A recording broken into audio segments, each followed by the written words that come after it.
बिस्मिल्लाहिर्रहमानिर्रहीम। अस्सलाम वालेकुम दोस्तों, उम्मीद करता हूँ सब खैरियत से होंगे। भाई आज की इस वीडियो में मैं आप लोगों को सैमसंग गैलेक्सी A07 के बारे में कुछ ऐसी चीजें बताऊंगा जो कि बहुत सारे मेरे भाई मुझे कमेंट सेक्शन में पूछते हैं। तो आज भाई ये वीडियो उन लोगों के लिए है कि जिनके A07 के मुतालिक कुछ क्वेश्चन थे। उनमें सबसे पहला क्वेश्चन ये था कि क्या 4 GB 64 GB वाला वेरियंट UFS 2.2 स्टोरेज के साथ आता है। पहला क्वेश्चन ये था। दूसरा क्वेश्चन ये था उन लोगों का कि भाई क्या इन तीनों वेरिएंट्स में, तीन वेरिएंट्स पाकिस्तानी मार्केट में आ रहे हैं, 4 GB 64 GB वाला, 4 GB 128 GB वाला और 6 GB 128 GB वाला। तो दूसरा क्वेश्चन ये था कि इन तीनों वेरिएंट्स में से कौन सा वेरिएंट जो है वो ज्यादा बेहतर है, कौन सा बाय करना चाहिए, कौन सा वैल्यू फॉर मनी है। तो भाई इसके बारे में भी आप लोगों को गाइड करूंगा। उसके अलावा इस मोबाइल फोन पे जो है वो अच्छा डिस्काउंट चल रहा है, इस टाइम डिस्काउंट ऑफर लगी है, उसके बारे में भी डिटेल से आप लोगों को बताऊंगा। लेकिन उससे पहले अगर आप लोग चैनल पे नहीं है तो बराए मेहरबानी चैनल को सब्सक्राइब, वीडियो को लाइक और शेयर लाजमी कर लीजिएगा ताकि इस तरह की इंटरेस्टिंग वीडियो आप लोगों को इन फ्यूचर देखने को मिलती रहे। चलें वीडियो को शुरू करते हैं। वीडियो को शुरू से एंड तक पूरा देखिएगा, वीडियो को स्किप मत किया करें ताकि आप लोगों को जो है वो पता चल जाए कि भाई मैं इस वीडियो में आप लोगों को क्या एजुकेट कर रहा हूं। तो भाई ये वीडियो है सैमसंग गैलेक्सी A07 के बारे में। सबसे पहले बात करते हैं भाई इस मोबाइल फोन में एक सबसे लोअर एंड वेरिएंट है वो 4 GB 64 GB वाला है। उस वेरिएंट के मुतालिक मुझसे काफी लोगों ने क्वेश्चन किया भाई इस वेरिएंट में eMMC स्टोरेज है कि UFS 2.2 वाली स्टोरेज लगाई गई है। तो भाई उनको ये जवाब है मेरा कि 4 GB 64 GB वाले वेरिएंट में भी आप लोगों को UFS 2.2 की स्टोरेज देखने को मिलती है। eMMC स्टोरेज किसी वेरिएंट में नहीं लगाई गई A07 के। तो ये था आप लोगों का जवाब। अब दूसरा जवाब आप लोगों को ये है कि भाई इस मोबाइल फोन में आप लोगों ने पूछा था कि कौन सा वेरिएंट जो है वो ज्यादा जो है वो बेहतर है, कौन सा वेरिएंट जो है वो वैल्यू फॉर मनी है। तो भाई इसमें तीन वेरिएंट है ना। 4 GB 64 GB वाला वेरिएंट इस टाइम आफ्टर डिस्काउंट जिसकी प्राइस चल रही है वो तकरीबन 26,000 के करीब चल रही है। और उसके बाद 4 GB 128 GB वाला वेरिएंट जब लॉन्च हुआ था आज से 1 महीना पहले, उस टाइम इसकी प्राइस थी 32,500। लेकिन अभी के इस टाइम पे ये मोबाइल फोन आपको आफ्टर डिस्काउंट देखने को मिल रहा है 28,700 का। तो भाई तकरीबन कोई 2 से 2,500 का इस पर डिस्काउंट ऑफर लगी है, एक अच्छी डिस्काउंट ऑफर है। तो भाई उसके बाद 6 GB 128 GB वाले वेरिएंट की बात करें तो वो आप लोगों को मिलेगा 37 से 38,000 रुपए का आफ्टर डिस्काउंट। तो भाई अब अगर हम लोग बात करें सबसे पहले 4 GB 64 GB वाले वेरिएंट की, तो उसमें भाई 64 GB मेमोरी कम है तो उसको हम साइड पे कर देते हैं, उसकी वो कोई वैल्यू फॉर मनी नहीं है। दूसरे नंबर पे आता है 4 वो कुछ समझ में आता है, वो वैल्यू फॉर मनी भी है। उसकी वजह ये है कि प्राइस ड्रॉप पर उसकी प्राइस भी कम हुई है 28,700 रुपया, और मेमोरी भी इसमें आपको ज्यादा देखने को मिल रही है। UFS 2.2 की स्टोरेज है। उसके बाद इसमें आप लोगों को जो है वो G99 चिपसेट देखने को मिल रहा है। तो भाई अक्सर लोग गेमिंग करते हैं, ठीक है, तो 2-3 गेमिंग में उनकी 64 GB पूरी हो जाती है। तो 128 GB मेमोरी वाला वेरिएंट जो वैल्यू फॉर मनी भी है और एक अच्छा वेरिएंट है। आप लोग को मेमोरी भी ज्यादा देखने को मिल जाती है, उसके साथ साथ ये स्लो भी नहीं होता।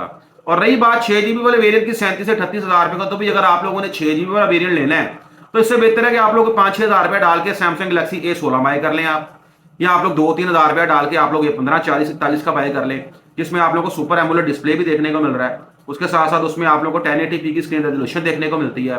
तो भाई 6 GB 128 GB वाला जो वेरिएंट है ना वो वैल्यू फॉर मनी नहीं है। इन तीनों वेरिएंट्स में सबसे जो वैल्यू फॉर मनी वेरिएंट है वो आप लोग को मिलेगा 4 GB 128 GB वाला वेरिएंट, और जो उसकी डिस्काउंटेड प्राइस इस टाइम मार्केट में चल रही है वो चल रही है 28,700 रुपया। ठीक है, तो इस पे 2 से 2,500 रुपए का डिस्काउंट भी देखने को मिल रहा है आप लोगों को। अब ये जिस प्राइस पे मॉडल मिल रहा है ना वो एक अट्रैक्टिव प्राइस भी है और एक अच्छी प्राइस भी है। तो इस प्राइस पे अगर आप लोग इसको बाय करते हैं, कल को 6 महीने 8 महीने इस्तेमाल करके आप लोग इसको सेल आउट भी करते हैं, तो तकरीबन मेरे ख्याल से 24-25 हजार रुपए का आपका फिर भी बिक जाएगा और आप लोग को ज्यादा नुकसान भी नहीं होगा। मतलब के 2-3 हजार रुपए का नुकसान होगा, 3,000 मैक्सिमम। तो भाई अगर आप लोग 6-7 माह इस्तेमाल करके बेचते हैं और 2-3 हजार रुपए का नुकसान, तो भाई ये तो कोई नुकसान नहीं होता। तो अगर आप लोग इनमें से कोई एक वेरिएंट बाय करना चाह रहे हैं तो go with Samsung Galaxy A07 4 GB 128 GB variant. अब इस मोबाइल में कुछ प्रोज भी हैं, कुछ कॉन्स भी हैं, वो भी आप लोगों से शेयर करता हूं मैं। सबसे पहले जो इसमें जो सबसे बड़ी जो मुझे जो कॉन नजर आई है, सबसे बड़ा जो मुझे इसका वीक पॉइंट नजर आया ना वो है इसका स्पीकर। इसमें एक तो सिंगल स्पीकर सेटअप लगाया गया है, दूसरे नंबर पे इसका जो स्पीकर है उसकी जो लाउडनेस है ना वो कोई बहुत ज्यादा नहीं है। एक नॉर्मल जो है इसकी जो है आप लोगों को साउंड क्वालिटी देखने को मिलती है। ऐसा बंदा कि जो कि डुअल स्पीकर सेटअप वाला मोबाइल फोन इस्तेमाल कर रहा है और वो इसको बाय करेगा ना तो उसको वॉल्यूम की तरफ से जो है ना वो डिसअपॉइंटमेंट देखने को मिलेगी, क्योंकि वॉल्यूम इसका काफी ज्यादा स्लो है। काफी ज्यादा स्लो से मुराद ये है कि इतना वॉल्यूम है कि सुनाई देता है, लेकिन उन लोगों के लिए इनफ नहीं है कि जो डुअल स्पीकर सेटअप यूज करते हैं। तो भाई वॉल्यूम की तरफ से जो है ये मोबाइल फोन जो है वो थोड़ा सा आप लोगों को जो है वो डिसअपॉइंट करेगा। और दूसरे नंबर पे इसका जो मुझे कॉर नजर आया वो ये नजर आया कि इसका जो 90 हर्ट्ज का रिफ्रेश रेट है ना वो जब मैंने इसको यूज किया ना तो वो स्मूथनेस नहीं मुझे इसके डिस्प्ले में फील हो रही थी जो कि 90 हर्ट्ज की स्मूथनेस होती है। तो स्मूथनेस की तरफ से जो है वो थोड़ा सा मुझे इसमें एज नहीं नजर आया, ज्यादा स्मूथनेस थोड़ी कम थी। 90 हर्ट्ज वाली स्मूथनेस इसमें मुझे फील नहीं हुई ज्यादा। हो सकता है कोई ग्लिच हो सॉफ्टवेयर का, अगले किसी सॉफ्टवेयर में जाके क्लियर हो जाए, लेकिन अभी के इस टाइम पे अगर आप लोग ये मॉडल लेंगे तो आप लोगों को ये चीज फील होगी कि भाई 90 हर्ट्ज जो होना चाहिए ना जिस तरह का, उस तरह का इसमें फील होता नहीं है।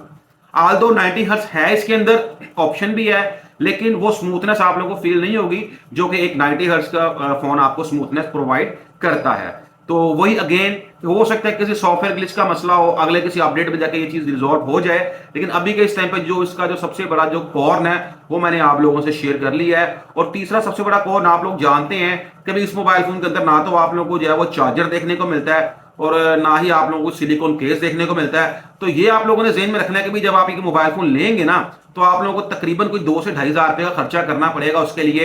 एक तो आप लोगों को इसका एक केस बाय करना पड़ेगा सबसे पहले, दूसरे नंबर पे आपको उस पर प्रोटेक्टर लगवाना पड़ेगा, कोई शीट भी नहीं इस पे लगी होती पहले। तीसरे नंबर पे आपको उसका चार्जर भी बाय करना पड़ेगा जो कि आपको 1,000 से 1,500 रुपए का मिलेगा मार्केट से। अगर आपके पास कोई टाइप सी चार्जर है घर पे तो आप लोग वो चार्जर इसको लगा सकते हैं, लेकिन अगर आप लोगों के पास नहीं है तो देन आप लोगों को 1,000-1,500 रुपए का खर्चा इस पे करना पड़ेगा। तो ये कुछ इसके कॉन्स थे जो कि मैंने आप लोगों से शेयर कर ली हैं। अच्छी चीजें भी आप लोगों को बता देता हूं। कभी अच्छी चीज इसकी ये है कि इसके अंदर आप लोगों को UFS 2.2 की स्टोरेज देखने को मिल रही है।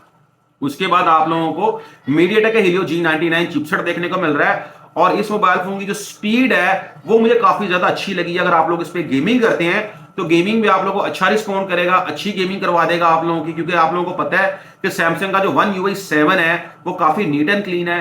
ठीक है, आप लोगों के daily day to day task को, मल्टीमीडिया एप्स हो गई, सोशल मीडिया एप्स हो गई, जितनी भी आप लोग एप्लीकेशन यूज करते हैं या जितनी भी आप लोग इस पे normal daily day to day task करते हैं, उन तमाम चीजों को ये मोबाइल फोन बड़े आराम से मैनेज कर लेगा। तो भी परफॉर्मेंस की तरफ से कोई मसला नहीं है, परफॉर्मेंस की तरफ से ये 100% ओके है। बस अगर जो इसमें मसला है वो मैंने आपको बता दिया है कि स्पीकर का मसला इसमें है, थोड़ा सा साउंड क्वालिटी इसकी लो है। उसके बाद 90 हर्ट्ज का रिफ्रेश रेट है, लेकिन मुझे वो स्मूथनेस नहीं फील हुई जो होनी चाहिए थी। बाकी इसके अलावा 6 साल की मेजर अपडेट्स आपको इसमें देखने को मिलेंगे। एंड्रॉइड 15 के ऊपर ये लॉन्च किया गया है, एंड्रॉइड 21 तक की आप इस पे मेजर अपडेट्स एंजॉय कर सकते हैं। उसके साथ साथ सैमसंग One UI 7 की जो आप इनका जो सॉफ्टवेयर है उसको एंजॉय कर सकते हैं इसके अंदर। उसके बाद सैमसंग एक ब्रांड है, ऐसे लोग कि जो कहते हैं भाई ब्रांड ही लेना है और कोई नहीं लेना, तो भाई उनके लिए ऑप्शन अच्छी है, वो लोग इसको बाय कर सकते हैं। थोड़े बहुत कॉम्प्रोमाइजेस तो आप लोगों को हर फोन में करने को मिलते हैं। तो एक बहरहाल एक अच्छी ऑप्शन है, एक वैल्यू फॉर मनी डिवाइस है। 4GB 128GB वाला वेरिएंट। मजीद कोई क्वेश्चन हो मेरे भाइयों को तो आप लोग कमेंट सेक्शन में मुझसे पूछ सकते हैं। मैं आप लोगों के कमेंट पढ़ता भी हूँ, उनका रिप्लाई भी करता हूँ, इवन देन मैं उन पे वीडियो भी बनाता हूँ ताकि मेरे किसी भाई का नुकसान ना हो, क्योंकि मेरे चैनल में कोई पेड रिव्यू नहीं होता, मेरा एक ऑनेस्ट रिव्यू होता है सब भाइयों के लिए। तो भाई मैं आप लोगों की सपोर्ट करता हूँ, काइंडली मेरी भी सपोर्ट कर दिया करें यार। 1.5 साल हो गया चैनल बनाए हुए, अभी तक जो है वो मेरा चैनल ग्रोइंग फेज में नहीं आया। तो जब तक आप लोग सपोर्ट नहीं करेंगे भी मेरा चैनल आगे नहीं बढ़ सकता, तो काइंडली मेरी भी सपोर्ट कर दिया करें, वीडियो को शेयर कर दिया करें, वीडियो को लाइक कर दिया करें, चैनल को सब्सक्राइब कर दिया करें। उम्मीद करता हूँ आज की वीडियो मेरे भाइयों को पसंद आई होगी। इंशाल्लाह ताला एक नई वीडियो से अपने भाइयों से कल दोबारा मुलाकात होगी। तब तक के लिए इजाजत, अल्लाह हाफिज।